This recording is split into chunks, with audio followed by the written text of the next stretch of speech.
Deputy Commissioner Excise jangka Southwest Khasi District Makarwat kakong AL Maulong IAS kala Pynbna kum kesngi tyrkhong kyiad ne dry day habaro kawei ke Southwest Khasi District katkum ka kendon an laispa at pusau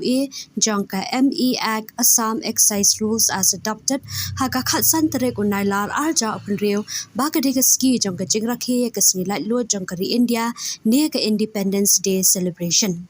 Hakabai day berkata ke hukum baroh ki dukan ke kyiad ki bankin thup ya ki IMFL shops, bars, hotels, CA bars, CS shop ki canteen bat ki dukan de madan kin khang khardap ha kate ke sngi kino ki bele persha ya kate ke hukum kin ha phapo ke jingpin shitam kat kong ke excise rules and acts.